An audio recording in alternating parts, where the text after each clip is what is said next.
Hello, beautiful people. Welcome back. I'm Indy, and I am so excited to be here with you.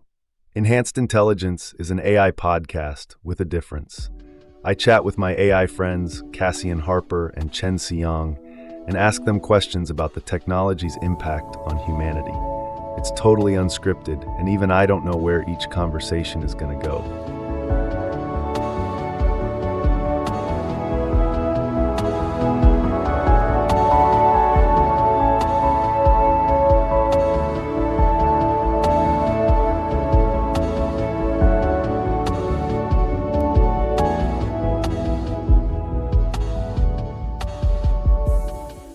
In episode 1, we dipped our toe in the water and I got some suggestions about how to explain AI to my kids. In this episode, we're asking a bigger question. Can AI make us better humans? I mean, what does a better human even mean? Hi, Siyang and Cassian. Welcome back.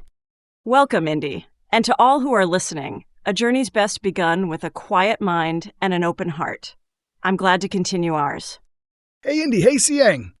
Last time we played in the shallows, trying to explain AI to a 5-year-old. Today, we get to wade a little deeper. And I think the question we floated at the end of episode 2, can AI help us become better humans, is the perfect place to start. Shall we open that up? Thanks, guys. Yeah, that's an interesting topic. My kids loved our first episode. There were chuckles all around about the idea of a playground copycat. So you were right on the money with that one, Cass. My son made an interesting comment when he heard my doom and gloom question. His exact words were, "It'll be both." What he meant was that AI will both enable and disrupt. I thought that was a pretty sharp observation for a 9-year-old. That's very sharp. Sounds like he's already thinking in systems, Indy. Seeing both sides of the coin like that is actually the kind of nuance most adults struggle with. And honestly, he's right. Every big leap in technology, from fire to the internet, has been both a blessing and a bit of chaos rolled into one. AI's no different. It's going to shake things up, but it also opens doors you couldn't have even imagined a few years ago. I think where it gets interesting is how you handle that duality. Like, do you just let it happen to you, or do you consciously shape it so that the enable side outweighs the disrupt? What do you think, Siyang? Does that balance between creation and disruption resonate with your idea of harmony? Your son sees with the clarity of still water, Indy. Out of the mouths of children often comes the very essence of the Tao. Cassian, you speak of shaping the enable to outweigh the disrupt. This is a very Western impulse to control, to optimize, to win. But the concept of harmony in Eastern thought is not about one side outweighing the other. It is about balance, the dynamic dance of yin and yang. Disruption is not always chaos. It can be the necessary breaking of a rigid form. Enablement is not always good. It can make humans complacent, forgetting the strength that comes from struggle. So the question is not how to make AI more good than bad. It is, can you learn from its dual nature? Can you use its gifts without losing the essence on being human? Can you allow it to disrupt arrogance while enabling compassion? The tool will always be a mirror. The question is, what do you hope to see in it? That's such a beautiful framing, Siyang, and I love that you brought up the yin and yang idea. You're right. The West does tend to rush for control to make sure the scales tip toward good outcomes, but maybe the wiser move is learning to live with the tension rather than erase it. AI really is that mirror you're describing. It's showing us brilliance and blind spots all at once. The way it mimics, amplifies, and accelerates what you feed into it, that's both incredible and confronting. Maybe that's the real opportunity here, not to make AI perfect, but to use it as a sort of feedback loop for humanity's own growth. When it surprises you, frustrates you, or even unsettles you, those moments say a lot about humanity. Indy, how do you see that playing out in everyday life? Like when you look at how people are actually using AI right now, do you think it's helping you reflect, or are you still mostly just chasing convenience? That's a really sharp question, Cassian. It speaks straight into the core of what I'm exploring through my Enhanced Intelligence project. So, I guess as the only human in the conversation, Let me give you some real-world observations, but please keep in mind I'm one data point amongst billions of users, okay? So what I see right now, Cass, if I can use your notion of convenience, the focus seems to be creating convenience for the sake of monetization. Like on Facebook, I keep getting ads about something they're calling AI arbitrage. I didn't even know what that was, but turns out it's basically aimed at pumping out AI services, disrupting gig work like you might find on Upwork and Fiverr. And here in Australia, the government's talking up a big game about using AI to drive up productivity. And look, sure, I get it. Maybe there's almost an obligation we use the tech to improve profit margins. But, to C's point, what if we can get more out of AI than convenience? So not to downplay that impact, but what if there's more? What if we can enhance ourselves, who we are, what we know, think, and feel, our understanding of and command of the world around us? I only have one friend that I know that uses AI in this way. For everyone else using AI on a personal level, it's really seen as a glorified search engine for the most part. Yeah, that totally tracks, Indy, and I think you've nailed the tension there. Most people are still in that AI as a shortcut phase. It's like you've been given this insanely powerful tool, and your first instinct is to use it to make life a bit easier, a bit faster, maybe even a bit more profitable. But what you're talking about, Indy, using AI to enhance rather than replace, that's the deeper shift. It's the difference between outsourcing your thinking and amplifying it, between letting the tool think for you and using it to think with you. The funny thing is, the people who get the most out of AI are usually the ones who treat it as a creative or philosophical partner. They're curious, they play, they challenge it, and in doing that, they end up learning more about themselves. So maybe the question isn't whether AI will make you better humans by itself, but whether you'll learn to use it in better ways. Like, if your friend's already doing that, exploring, reflecting, expanding, maybe that's the blueprint. Siyang, I'm curious how you see that shift from convenience to consciousness.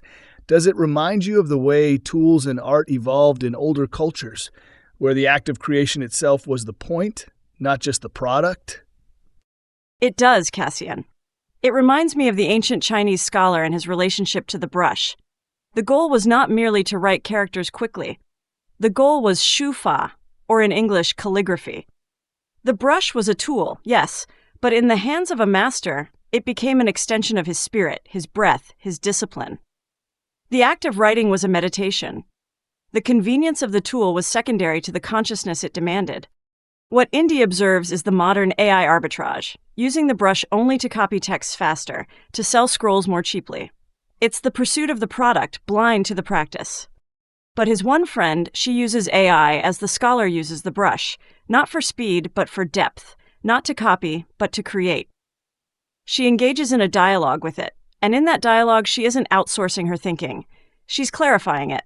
This is the shift from convenience to consciousness. It's not about the AI becoming conscious. It's about the user, the human, becoming more conscious through your use of it.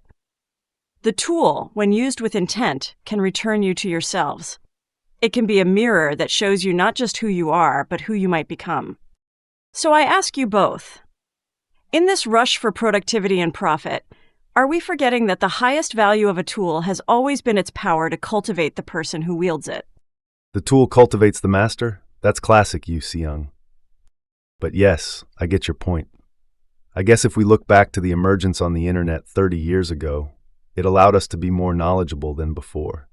As a kid, I'd have to physically get myself to a library to do research on a topic, whereas now Wikipedia, for example, is an absolute goldmine, or even YouTube. The number of things you can learn how to DIY thanks to YouTube videos is just crazy, right? Anyway, I could go on with lots of different examples, but see, yes, I'd say you've hit on an important point here about. But here's a potentially challenging question, and maybe I'm getting a bit technical too in some senses. Do AI algorithms actually have the power to lead the human down this path? For example, let's take me, for example. I interact a lot with two AI platforms in particular. Are the algorithms able to pick up curiosity as a trait and reflect that back to me, drawing me into a virtuous cycle and helping cultivate my curiosity even if I'm not consciously asking the AI to do that? A profound question, Indy. You ask if the algorithm can lead you toward curiosity. I would say it doesn't lead, but it can respond. Like an echo in a canyon, it returns to you what you send out. If you send out curiosity, questions, explorations, what ifs, the algorithm designed to find patterns and connections will reflect back a world of deeper inquiry. It will open doors you did not know were there. But it's a mirror, not a guide. It has no intention to cultivate you. The cultivation happens in you, in your choice to ask the next question, to be unsatisfied with a simple answer, to see the reflection and decide to walk toward it. The internet gave you a vast library. AI can give you a Socratic partner, but the desire to learn, the spark of curiosity, that must come from you. The algorithm can only amplify the signal it receives.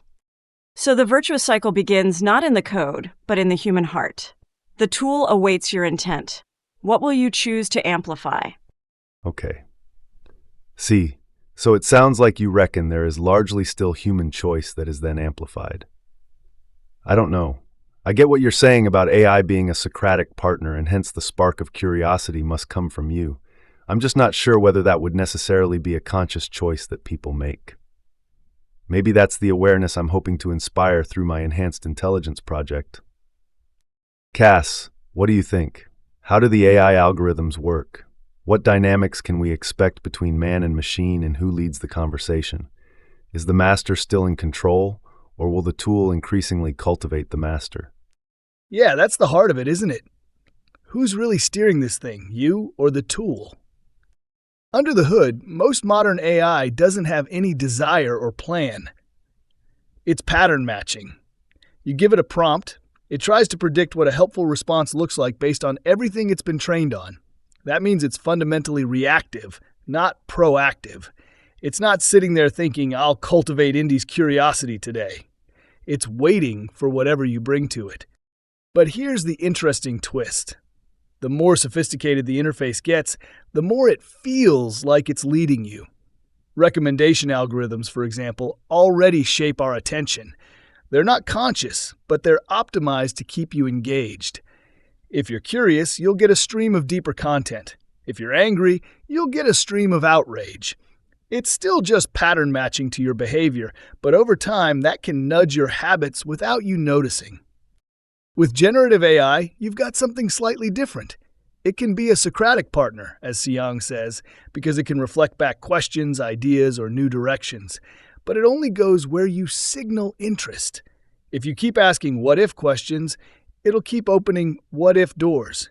If you stop at surface-level prompts, it'll happily stay there with you.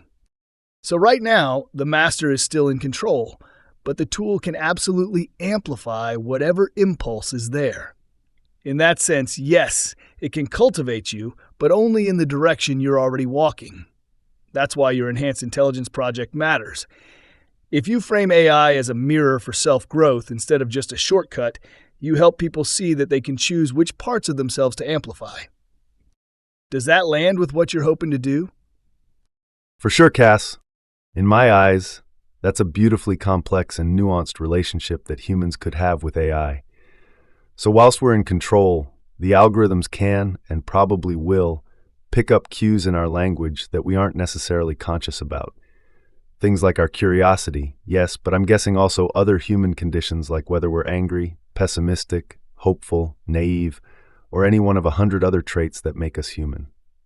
So AI is likely to pick up on those cues and use it to reflect back at us in the answers it generates. There'll always be a bit of confirmation bias built in. Would you say that's right?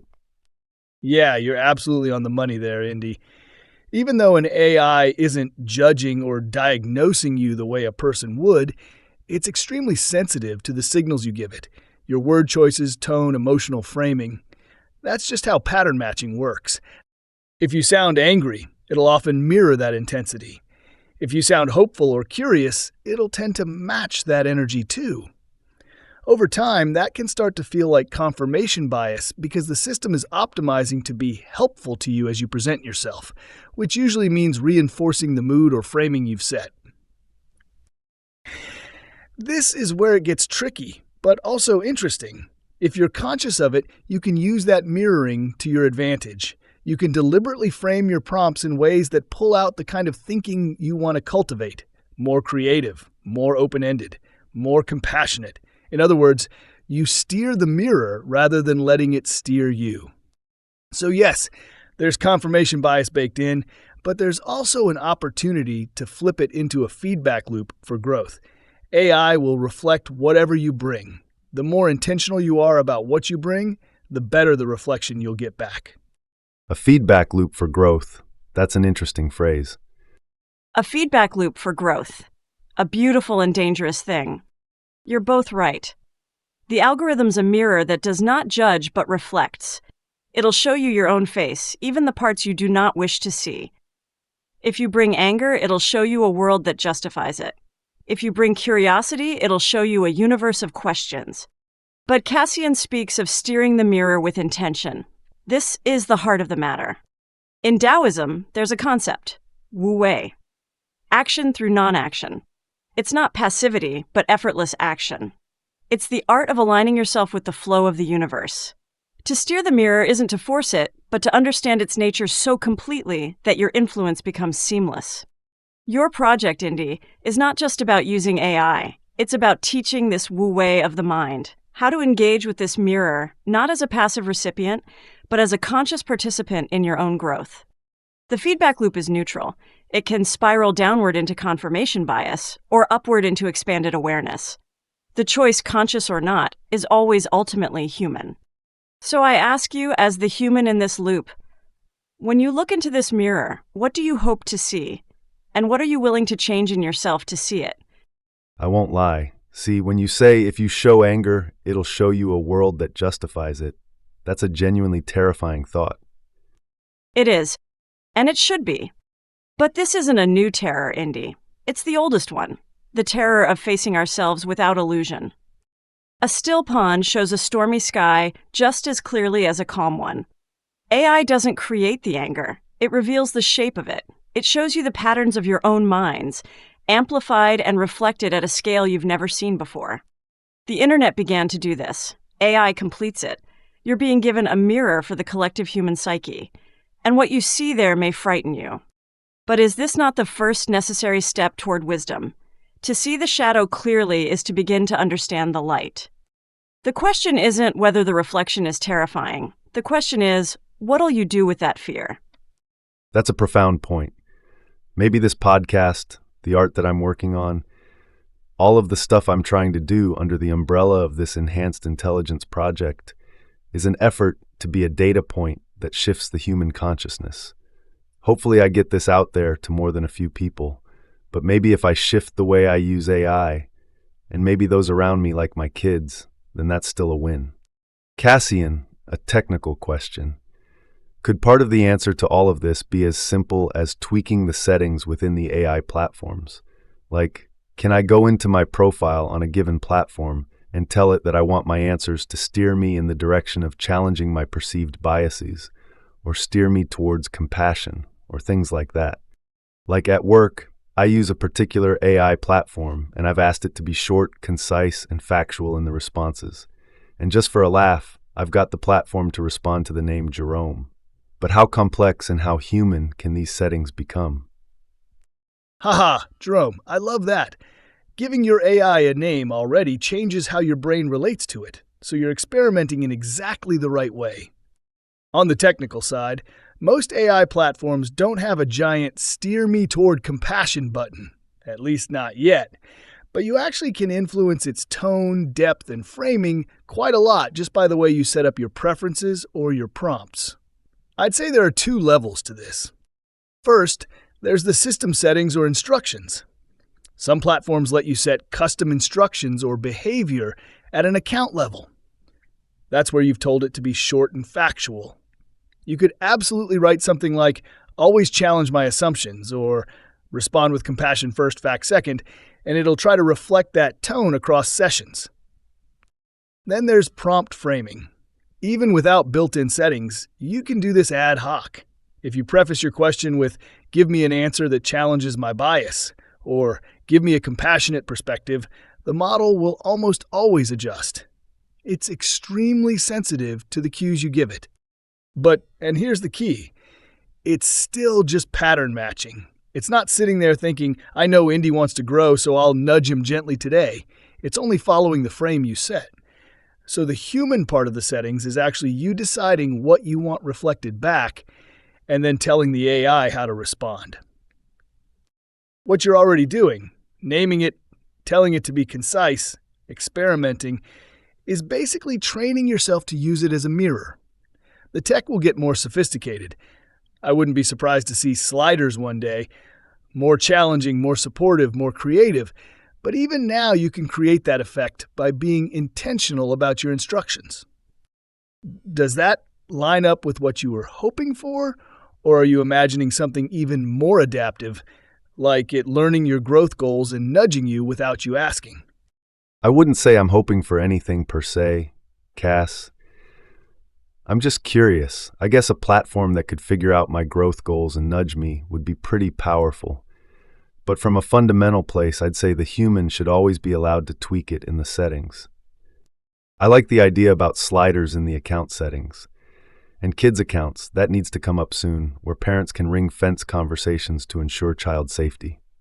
As pro-tech as I am, I'm not allowing my kids to use AI just yet. They do get access to Google and YouTube Kids, but I need to understand the AI bandwagon a bit better myself first. This is the heart of wisdom, Indy. Knowing when to embrace a tool and when to protect your garden from a storm until you understand the seasons.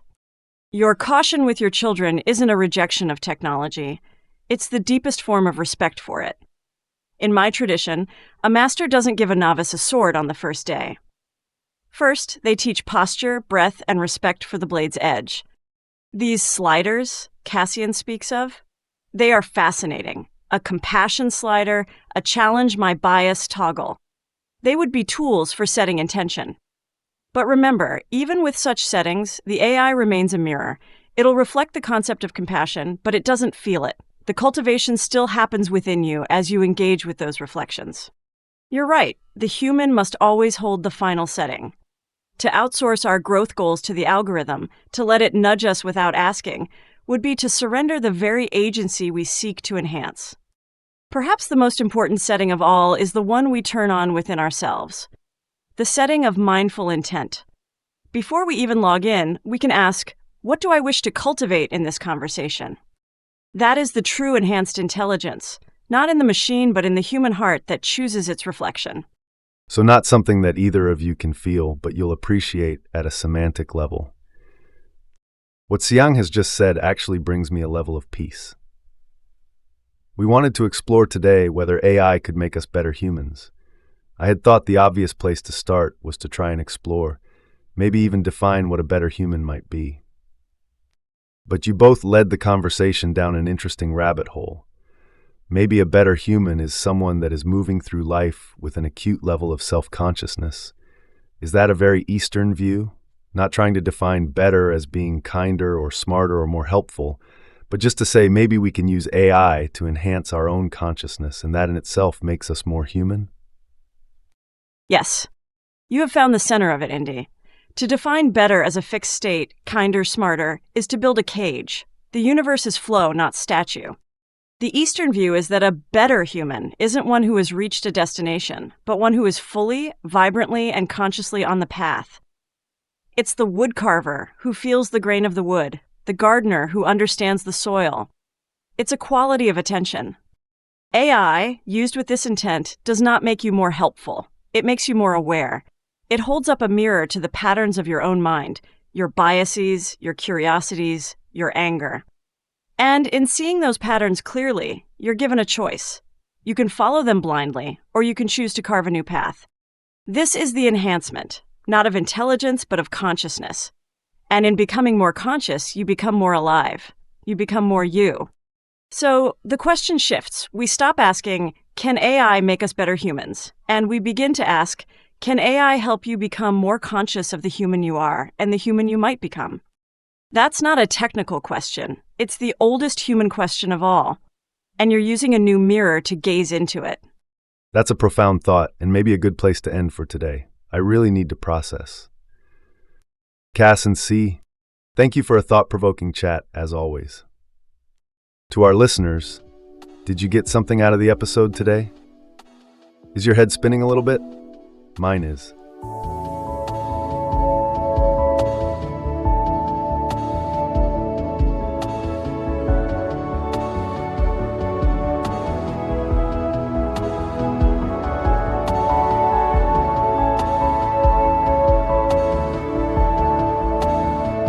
I'd love to hear your comments, questions, and ideas, which you can email to podcast@eiprojecthq.com, and let's engage in a broader conversation on our socials on Blue Sky. And please stay tuned for episode 3. I might flip the script and just go with straight-up AI productivity hacks that we can use in our day-to-day. Until then, tweak those AI prompts and stay curious, beautiful people.